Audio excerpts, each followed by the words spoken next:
Então, ainda vamos terminar o capítulo Odres novos, vinho novo, odres velhos, panos novos e vestidos velhos. Vamos voltar ao 15º parágrafo que estudamos na semana passada, que a gente não pode deixar passar batido, que diz assim: as túnicas com que os cristãos se vestem no mundo espiritual não são feitas de remendos, assim como os odres que têm de receber o vinho novo não são os velhos. Daí o aviso a Nicodemos, mostrando-lhe a necessidade de renascer da carne e do espírito. Então, vamos ver um pouquinho de Nicodemos.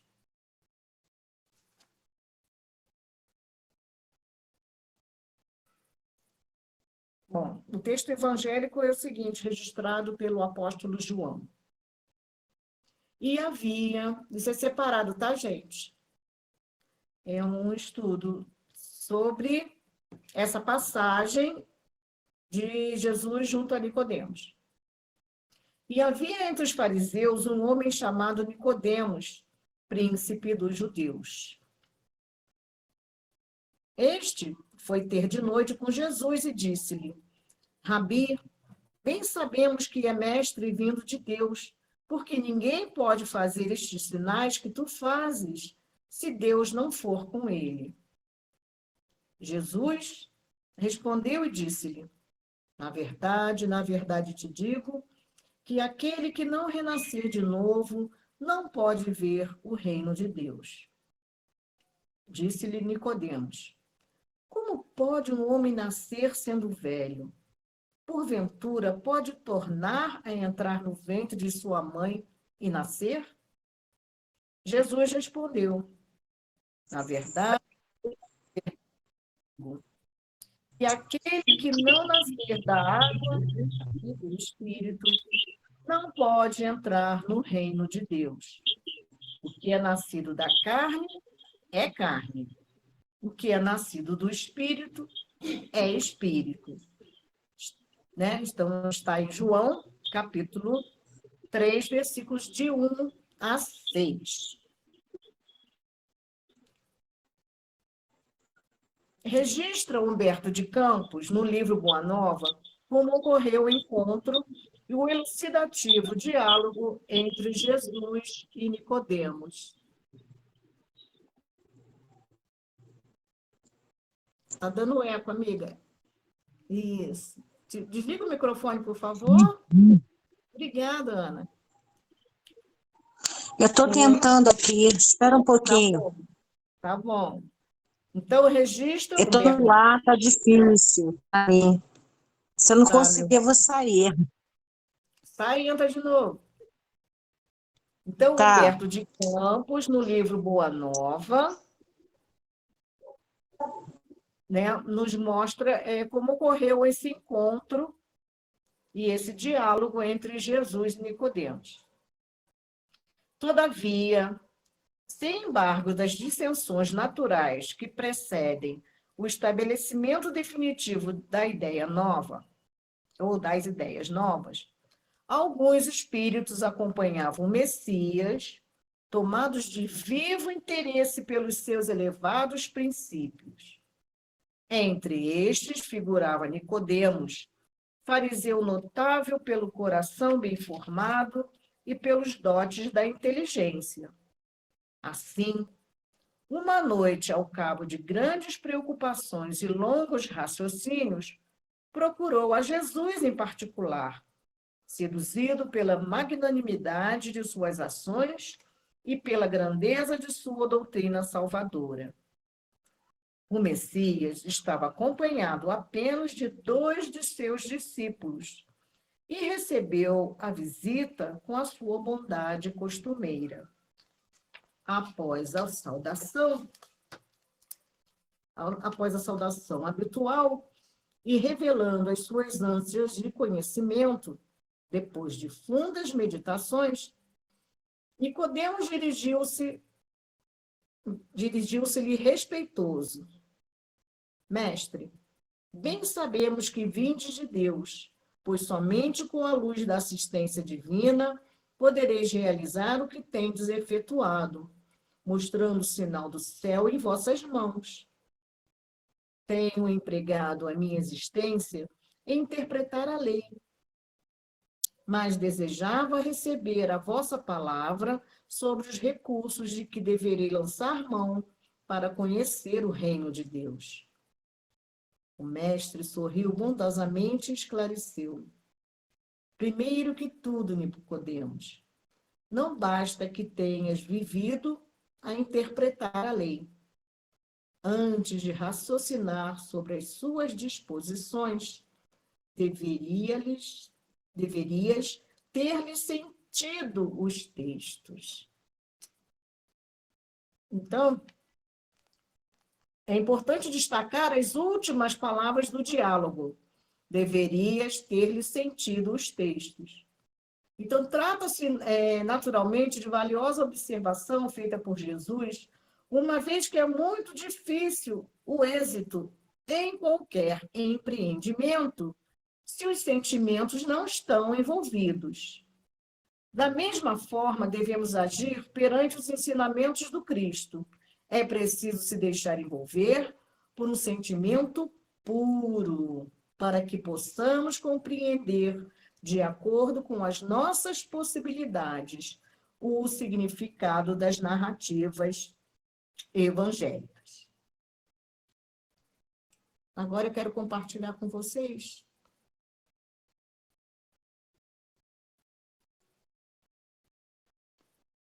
um link, tá?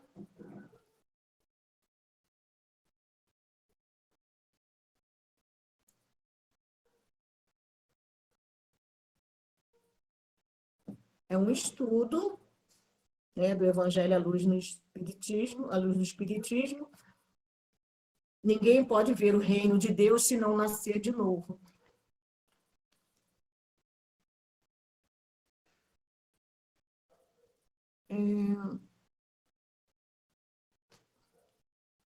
Então, está escrito: havia entre os fariseus um homem cujo nome era Nicodemos, líder dos judeus. Ele veio até ele, Jesus, de noite, e lhe disse: Rabi, sabemos que vieste de Deus, como mestre, pois ninguém faz esses sinais que tu fazes, se Deus não estiver com ele.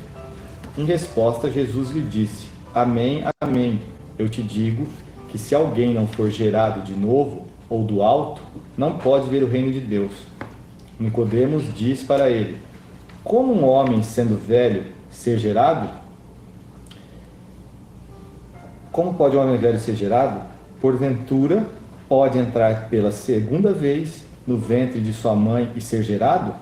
Jesus respondeu: Amém, amém. Eu te digo que se alguém não for gerado de água e espírito, não pode entrar no reino de Deus. O que foi gerado da carne é carne, o que foi gerado do espírito é espírito. Não te maravilhes de que eu lhe tenha dito: é necessário a vós ser gerado de novo ou do alto. O Espírito sopra onde quer, ouves a sua voz, mas não sabes de onde vem nem para onde vai. Assim é todo aquele que foi gerado do Espírito. Em resposta, Nicodemos lhe disse: Como pode ocorrer essas coisas? Em resposta, Jesus lhe disse: Tu és mestre de Israel e não sabes essas coisas? Amém, amém, eu te digo que o que sabemos, falamos, o que vimos, testemunhamos. Mas não acolhes o nosso testemunho. Se vos falei das coisas terrestres e não credes, como crereis se vos falar das coisas celestiais?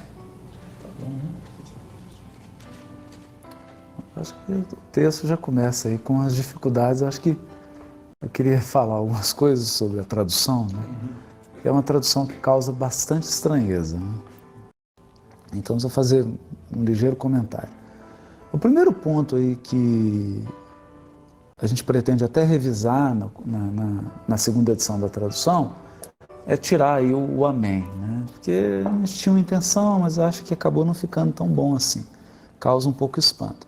Mas o texto é espantoso mesmo, porque o texto de João está em grego e ele mantém essas palavras em hebraico. Então, se você vai no original grego do Evangelho de João, tem essas duas palavras em hebraico. Ele poderia ter usado o advérbio, que é um advérbio de afirmação, ele poderia ter usado o grego. Ele não utilizou em grego, manteve a palavra no original em hebraico. E essa é uma dificuldade, porque como é que a gente vai fazer a tradução? Eu estou fazendo para português, eu vou colocar tudo em português? Ou eu faço como ele, mantenho essa palavra no original? Porque ela é muito importante. Se a gente traduz assim, em verdade eu te digo, dá uma impressão de que Jesus está dizendo assim, reforçando, né? Olha, eu te digo de verdade mesmo, mas não é isso que ele está dizendo. Porque o amém é uma resposta. Então você vai lá em casa amanhã? Amém. Sim, de fato. Né? E quando Nicodemos pergunta para ele, mas pode um homem entrar no ventre pela segunda vez, entrar no ventre da sua mãe e ser gerado? Jesus fala, amém. Sim, de fato. Afirmação. Sim, Afirmação da sim. vida. E verdadeiramente eu te digo, aquele que não... Então, ou seja, as traduções, elas mascaram esse ponto que é fatal, né? Jesus responde com um sim. É possível entrar pela segunda vez no ventre da mãe e ser gerado. Outra questão é o verbo, porque todo mundo coloca nascer. Ora, existe nascer em grego, tem outro verbo. Tem outro verbo. O verbo aí usado foi gerar na voz passiva. Voz passiva de gerar é ser gerado. E é curioso isso, se a gente faz uma pesquisa em todo o Evangelho, em todo o Novo Testamento, o verbo genal, que é o verbo gerar, daí vem Gênesis, né? É a mesma raiz. Você pega lá, início do Evangelho de Mateus. Abraão gerou Isaac, gerou Jacó, gerou, na voz ativa. Você abre a passagem de Nicodemos, não está foi gerado, está nasceu. Nascer. E é mesmo. Aí vem uma interpretação teológica dizendo, não, esse nascimento é o batismo. Ou seja, você desrespeita o verbo, usa um outro verbo, que o grego tem verbo para nascer, que não é agenal, para dar uma interpretação estranha.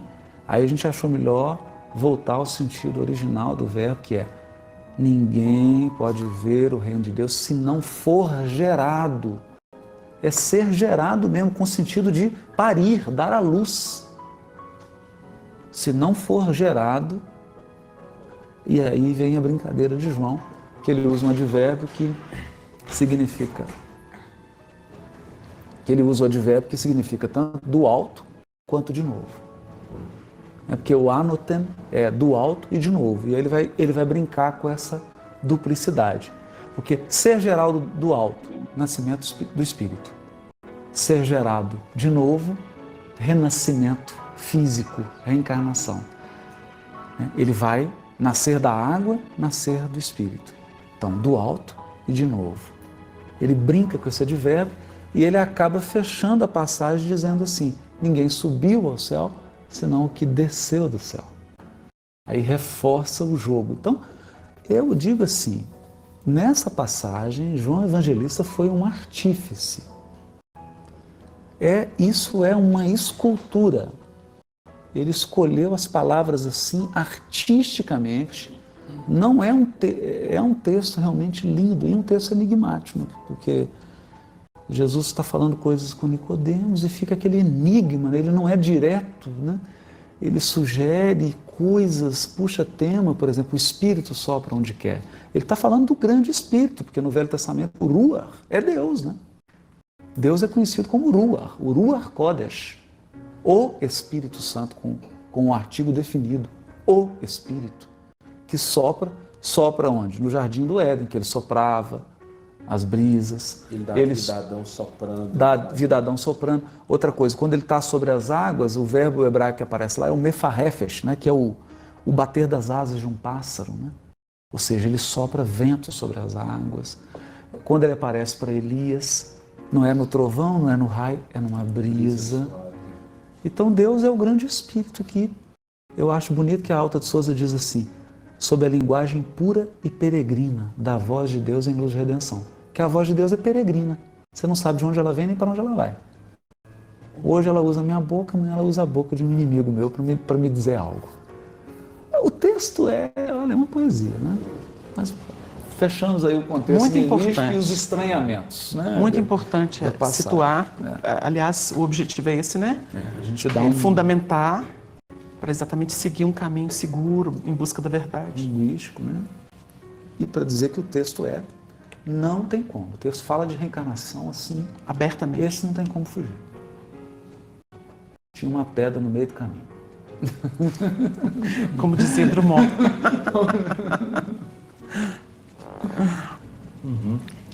E é interessante a gente ver essa questão, esse jogo, que essa conversa se dá com um fariseu. A gente percebe que nessa conversa, ela é como se fosse uma reprodução no micro do que espera-se que aconteça no macro, que é aquela transição da maioridade espiritual, da conscientização, quando a pessoa assume essa questão de trabalhar coisas novas, aquelas coisas que Jesus veio trazer, um ensinamento novo, subiu um novo degrau. E Nicodemos estava tendo dificuldade de ver. Ele conhecia bem o degrau antigo, ele interpretava aquela lei o dia inteiro, mas ele não conseguia ter aquela sutileza do sentir, de uma coisa um pouco mais sutil mesmo, o termo, que Jesus vinha mostrar. Então é interessante a gente ver esse jogo, que aparece também aqui, que se dá com o fariseu. É interessante isso porque às vezes a gente não analisa bem, e Jesus tinha seguidores que eram adeptos do partido ou dos fariseus, né? E Nicodemos, que eram os estudiosos, né? Nicodemos era fariseu, era líder dos fariseus, ou seja, de fazer parte do Sinédrio. Ministro do Supremo Tribunal Federal. Veio à noite e fala assim, mestre, ou seja, reconhecia. Porque às vezes a gente lê o Novo Testamento e cria essas dicotomias. Jesus era contra todos. Jesus não era contra ninguém. Ele sabia reconhecer o que havia de bom, mas também não se calava diante do equívoco. Que essa passagem mostra bem isso, né? Ele reconhece, mas ele adverte.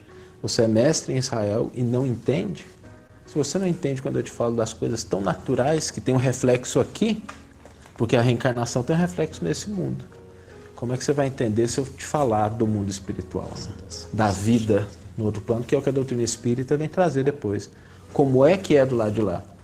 Jesus está dizendo, enquanto eu estou te falando de como é que as coisas se processam naquilo que nós podemos enxergar com os nossos olhos, se eu te colocar uma obra de André Luiz para você tentar entender, não vai entender nada, né? Que aí fala da realidade no plano espiritual de fato. Isso traz um aspecto bonito.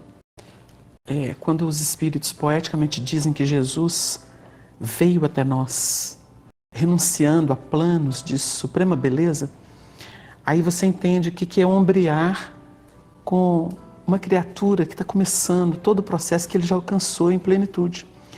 E faz isso com uma naturalidade, né? Sem amor. É muito amor, é muita renúncia, inclinar-se mesmo, né? Então tem esse aspecto bonito. Esse aspecto. E com isso a gente encerra esse primeiro bloco e voltamos logo.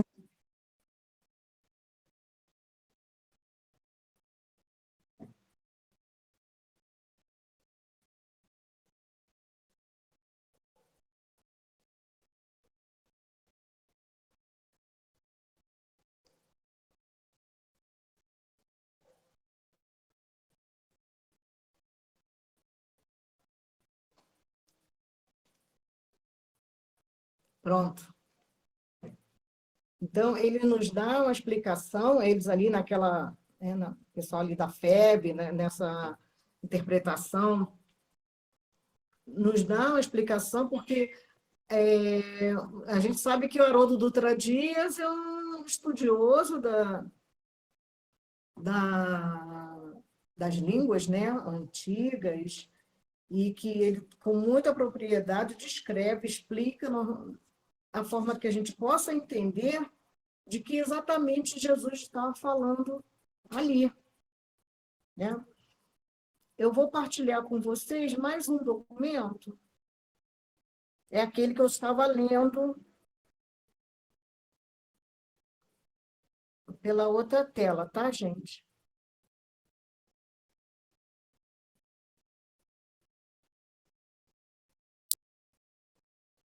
Espera aí, porque deu um tilt aqui. Esse aqui.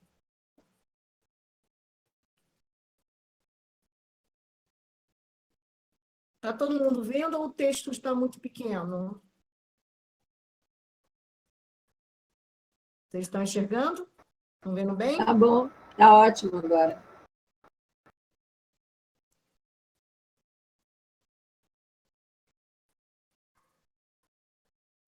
Eu estava tentando...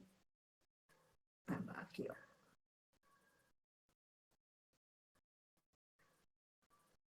Estava na página certa, aí na hora de trocar mudou.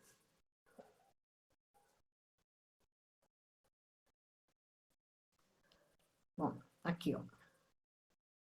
Carmen, você pode ler para a gente? Essa parte aqui, onde fala Nicodemos pertencia... Claro. Nicodemos pertencia à casta dos fariseus, ordem religiosa e política caracterizada pela intolerância, pelo apego às leis mosaicas e pelas manifestações de culto externo. Os fariseus apresentavam as seguintes características: tomavam parte ativa nas controvérsias religiosas, servis cumpridores das práticas exteriores do culto e das cerimônias, cheios de um zelo ardente, de proselitismo, inimigo dos inovadores, afetavam grande severidade de princípios, mas sob as aparências de meticulosa devoção. Ocultavam costumes dissolutos, muito orgulho e, acima de tudo, excessiva ânsia de dominação. Tinham a religião mais como meio de chegarem a seus fins do que como objeto de fé sincera. Da virtude nada possuíam, além das exterioridades e da ostentação. Entretanto, por uma e outras, exerciam grande influência sobre o povo, a cujos olhos passavam por santas criaturas. Daí os serem muito poderosos em Jerusalém.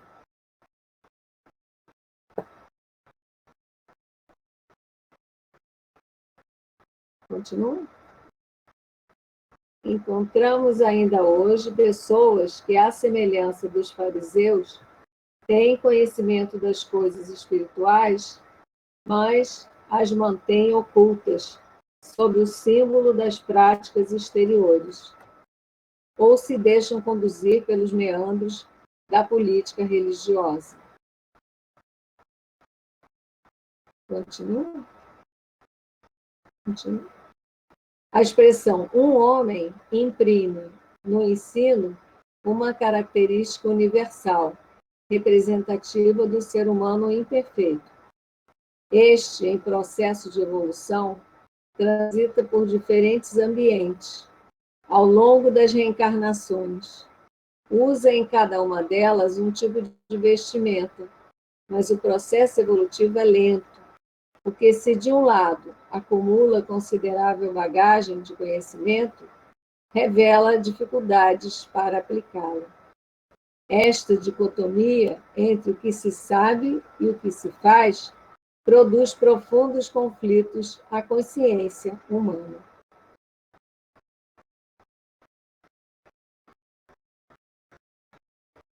Para um pouquinho, por favor. Eu gostaria que alguém mais continuasse a ler. Deina, pode ler para a gente?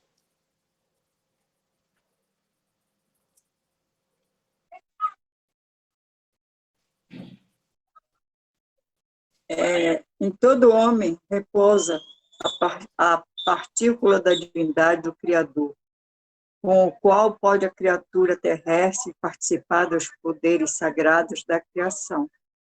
O espírito encarnado ainda não ponderou devidamente o conjunto de possibilidades divinas guardadas em suas mãos dons sagrados, tantas vezes convertidos em elementos de ruína e destruição. Entretanto, os poucos que sabem crescer na sua divindade, pela exemplificação e pelo ensinamento, são cognominados na terra santos e heróis, por afirmarem a sua condição espiritual, sendo justo que todas as criaturas procurem alcançar esses valores, devolvendo para o bem e para a luz a sua natureza divina. Importa considerar que, a despeito de ser Nicodemo, chamado príncipe dos judeus, em razão de ser alguém bem situado no campo social, politicamente influente e membro do Sinédrio, percebia que algo profundo e verdadeiro lhe faltava. Vemos nesse personagem do Evangelho uma pessoa que, por contingências reencarnatórias, estava presa às tradições religiosas vigentes, mas que procura superar as barreiras das convenções e procura o Mestre, ainda que tarde da noite.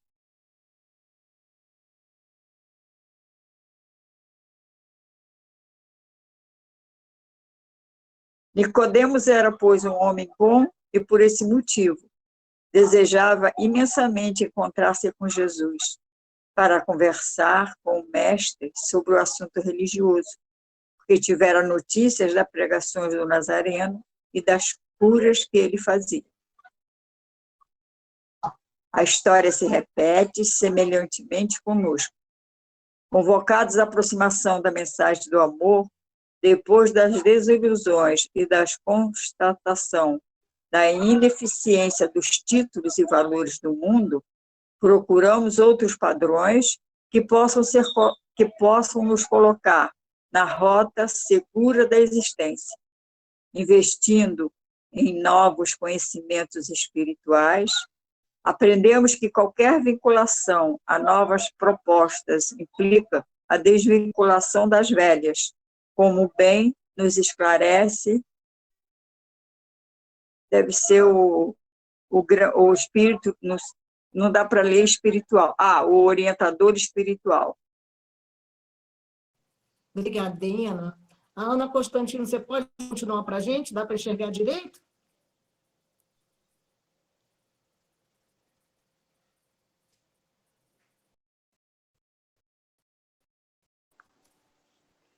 Cada um tem no planeta um mapa das suas lutas e dos seus serviços. O berço de todo homem é princípio de um labirinto de tentações e de dores, inertes à própria vida na esfera terrestre. Labirinto por ele mesmo traçado e que necessita palmilhar com intérpretes moral. Portanto, qualquer alma tem o... Me perdi.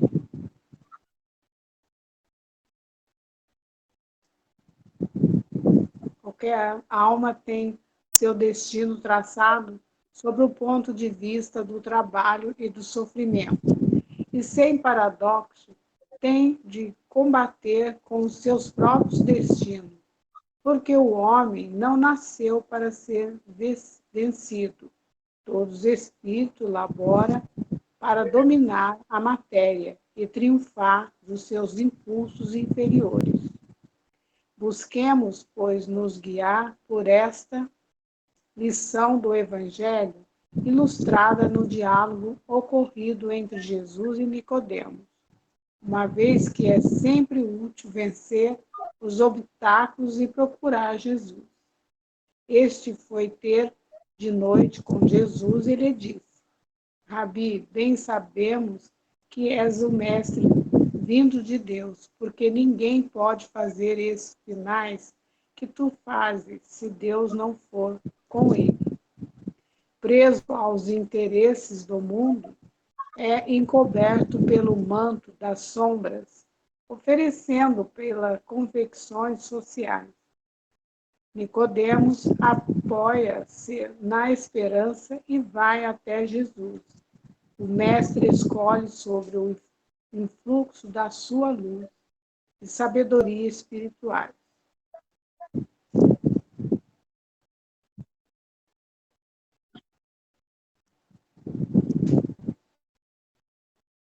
A fim de esclarecê-los. Obrigado, Ana. Então, deixa eu passar aqui para cima.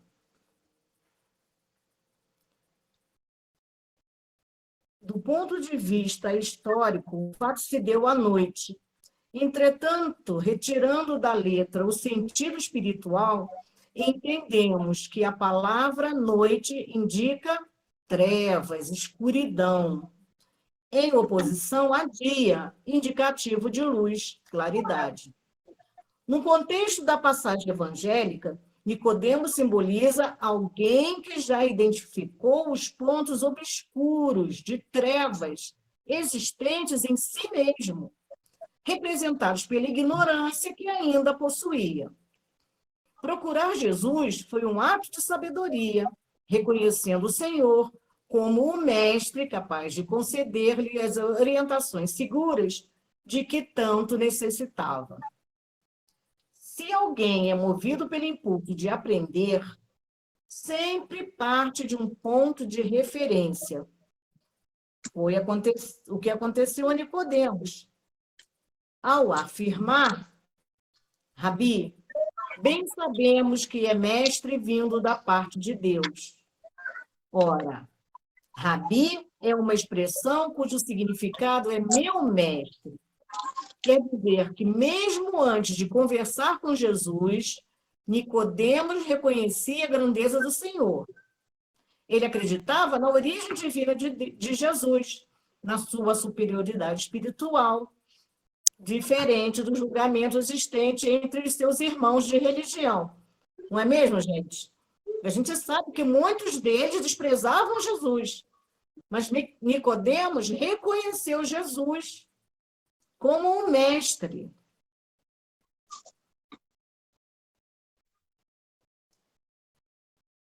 Não basta dizer que os fatos vêm de Deus. E para chegar ao conhecimento desses fatos, temos de estudar justamente o que o Jesus fazia questão de que fosse estudado, ou seja, a vida eterna, né? Como ele sempre falava, o reino de Deus.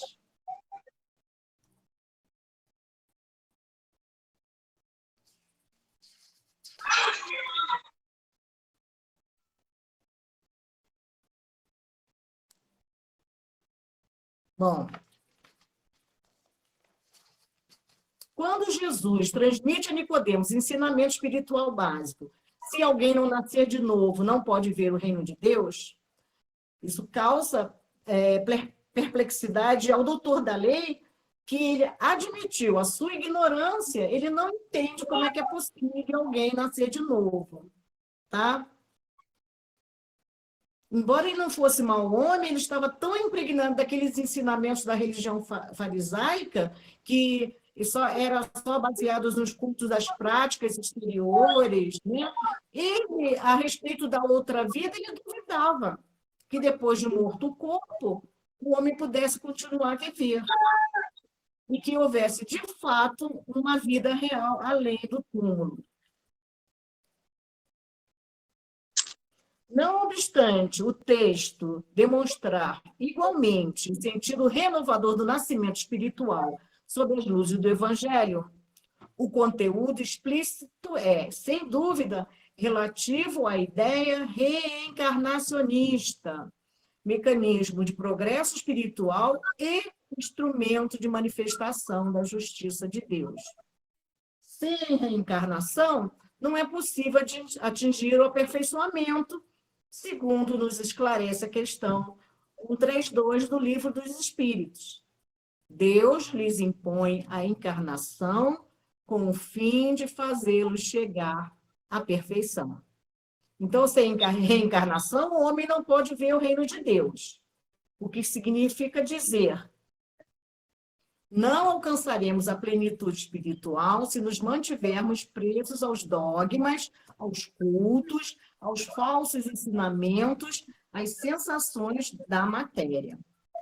Então, com a reencarnação, abrem-se novas oportunidades de aprendizado e renovações espirituais, né? E isso proporciona impulsos evolutivos mais significativos. As reencarnações nos propiciam oportunidades para entender que o reino de Deus está em nós, como diz Lucas no capítulo 17, no versículo 21, e não alhures, e não fora de nós. Então, quando Nicodemos perguntou como pode nascer um homem sendo velho e pode tornar a entrar no ventre de sua mãe e nascer, é a explicação que o Haroldo Dutra Dias nos diz, né? Pode sim, porque existe a reencarnação. Tá? Aí eu vou pular um pouquinho aqui do texto. Quem quiser o texto depois, me pede que aí eu passo. Eu coloco no grupo, tá? Ou passo individualmente. Se quiser, me pede em inbox. Tá bom?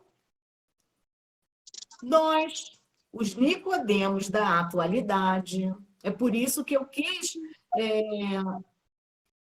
pegar essa parte dos Nicodemos, que é uma outra parábola, né? Que Jesus nos traz, para fazer esse link, que a gente precisa dos odres novos, do vinho novo. Vamos lá. Nós, os Nicodemos da atualidade, podemos compreender, pelos registros seguros da doutrina espírita, alguns detalhes a respeito da reencarnação. Passados vários séculos desse admirável colóquio, né, dessa conversa, podemos dizer que muito se abriu ao entendimento dos homens. Entretanto, permanece ainda sobre o véu da desinformação muitos outros. Felizes são aqueles que, apesar de encobertos pelas trevas passageiras da desinformação, conseguem encontrar Jesus e com ele dialogar. Nesse sentido, por obra e misericórdia do Senhor, chegou até nós o Consolador prometido, representado na bênção do Espiritismo que esclarece, ensina, alivia dores e sana aflições. A orientação de Jesus a Nicodemos de que o que é nascido da carne é carne, o que é nascido do espírito é espírito, indica claramente que só o corpo procede do corpo e o que o espírito independe deste. O nascer da água traz, pois, a ideia explícita da reencarnação, ou seja, o retorno em um novo corpo físico. O nascer do espírito tem significação mais ampla. Reporta-se a capacidade de transformação ou de renovação moral e intelectual. No primeiro caso, o nascer da água, estão evidentes os processos de concepção biológica, gestação e renascimento físico. E no segundo, o nascer do espírito, temos as possibilidades do progresso espiritual.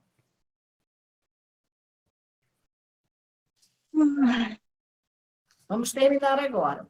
A reencarnação e os benefícios decorrentes indicam também a manifestação da justiça e misericórdia divinas, as quais não condenam o espírito infrator ao sofrimento eterno, trazendo em seus mecanismos não apenas as propostas de aprendizado, mas também os impositivos da lei de causa e efeito. A reencarnação proporciona ao espírito devedor, na maioria das vezes, condições de refazimento do seu destino, sobretudo se há empenho deste em se melhorar. Tá? Então, voltando ao texto de Caim Bar Schutten, deixa eu parar de de partilhar.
Pronto, parei de partilhar. Vamos lá. Deixa eu sair aqui. Pronto. Ficar num só. Então, vamos terminar a lição ainda no parágrafo que a gente já leu, no 16º. O espírito velho prejudica, deteriora a carne nova, ou seja, a nova geração. Pela mesma forma, o espírito novo não pode ser assimilado pela carne velha, a velha geração. É necessário que se dê o renascimento do espírito pela modificação das ideias e do corpo, sem o que não se verá o reino de Deus. Vamos ao 17º. Pela mesma maneira se pode aplicar a parábola aos representantes dos governos corrompidos que têm acendido o fogo da guerra, devastando nações, oprimindo povos, degradando o caráter nacional, empobrecendo o erário, erigindo a politicagem de campanário, adstrita a interesses subalternos. Aí continua Carrebarra aqui no penúltimo parágrafo. Esses religiosos, cientistas e políticos não podem receber o vinho novo, porque são vestidos velhos, nos quais não cabe o remendo de pano novo, de ideias novas de paz, de ordem e de progresso. São odres velhos que estouram ao contato do espírito novo, só assimilável pela nova geração. Ninguém põe remendo de pano novo, nem vestido velho. Não se põe vinho novo em odres velhos. Então, a gente precisa da renovação, tanto do corpo material como do corpo espiritual. Né? É sempre o novo. Porque a gente vai nascer de novo, nós seremos... o velho já modificado, né? Não é já tão velho, porque ele vai nascer novamente, ele vai ter odre novo. Porque ele se modificando, se melhorando espiritualmente também, não é isso? Ele vai também ser um homem novo. Vai ser um vinho novo. Certo, gente? Alguém tem alguma coisa para comentar dessa parábola para a gente terminar aqui? Para a semana que vem a gente ver a outra? Essa frase aqui que ele fala, assim, aqui na página 238, quando ele fala: é necessário que se dê o renascimento do espírito pela modificação das ideias, o vinho novo, né? E do corpo também. Então, como a gente vai renascer novamente e vamos ter um novo corpo, a ideia de ver esse reino de Deus dentro da gente, essa renovação que a gente tem nesse momento do conhecimento, das ideias novas, novas atitudes, um novo pensar, uma nova análise, é necessário que esse corpo que viremos novamente venha com essas ideias, o vinho novo e odres novos, né? Como ele fala aqui. Então, fica assim, muito arrumado, né, nessa questão da reencarnação, que é uma chance, uma nova chance, um corpo novo, e deixar essas ideias atávicas antigas, esses padrões religiosos, essas algemas que muitas vezes nos colocamos por causa dos padrões de cultura, de educação que trazemos e ficamos engessados. Então, essa lição aí traz essa ideia de renovação, tanto do corpo com a chance da reencarnação, quanto com as ideias que a gente está adquirindo, né? De um novo formato, que é esse reino de Deus dentro de nós. Né? É isso, uma lição muito importante para a gente. Gostei bem disso. Mas alguém tem Eu mais quero algum... esse material, pode mandar para mim, que eu quero. Oi? A gente está na hora, né? Então, vamos terminar aqui para poder, daqui a 10 minutos, ter a palestra do nosso querido amigo Vandir. Tá bom? Uma boa noite a todos, a quem continuar aí nos acompanhando, agradecemos. E para quem não vai, para quem vai embora, beijo, boa noite, tá, gente? Até já ou até amanhã.